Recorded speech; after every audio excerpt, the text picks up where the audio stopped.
As you rise this morning for the gift of another wonderful day that the Lord has made for you, you probably already get up with things on your mind, things you want to accomplish today, things that are lying ahead of you, maybe decisions you got to make. Maybe there's some struggles and conflicts in your life that have burdened you down, and you just really got those things on your mind as you wake up this morning. Well, the Lord comes to us this morning with a great word out of Psalm 46:10 and a verse or two out of Exodus that really tell us how we need to begin this day. The Lord just really stresses this to us this morning. And in Psalm 46:10, listen to what he says. He says, "Be still and know that I am God. I will be exalted among the heathen. I will be exalted in the earth." First two words of this verse this morning are very important because he says, "Be still." Now, we don't look at this sometimes, but what we see here is a command. That the first thing we should do when we get up in the morning is not rush, but it's be still. Because when we are still, he says, our focus immediately needs to turn to God.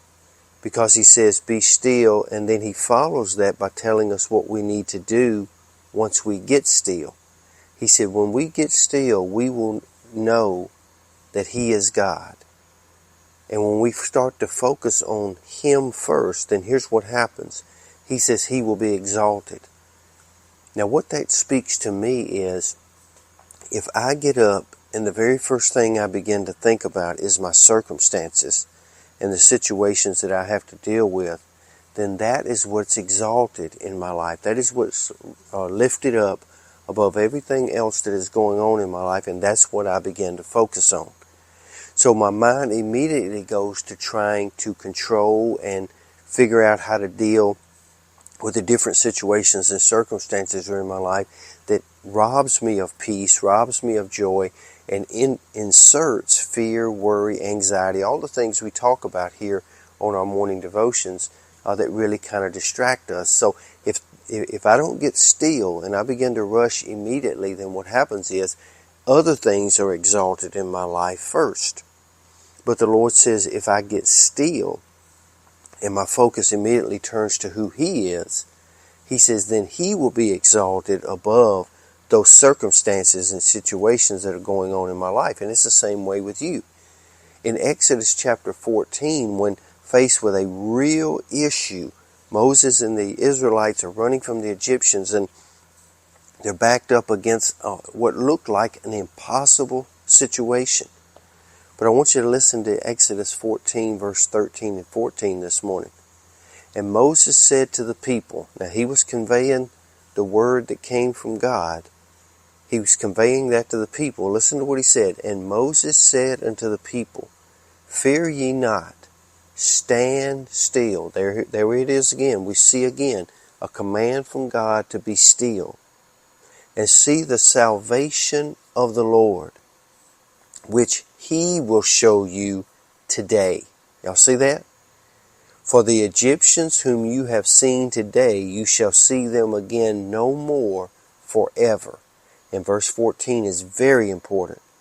"The Lord shall fight for you, and you shall hold your peace." So what we see is a pattern here of the Lord saying that there are times when he needs us to move and to be involved in situations.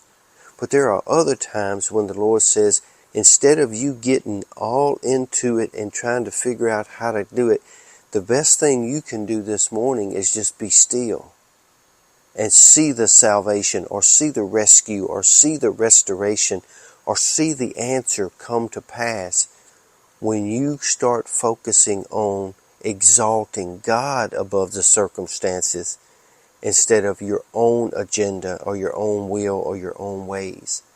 He said the Egyptians that you see today, which symbolizes your problem, where it says Egyptian here, you insert your situation.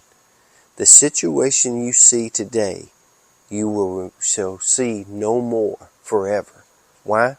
Because when you get still and rely on the salvation and rescue of the Lord, he promises us he will be exalted above that situation. So I want to speak that over you today. Whatever is going on, the very first thing and the best thing you can do this morning is be still and know that He is your God. And He will be exalted over that situation. You be safe, you be strong, and you be blessed today. You go into this weekend confident of this very thing. God's working all things together for your good and for His glory. Lord's will, we'll see you back here again on Monday. Until then, as always, I sure hope you have a great day.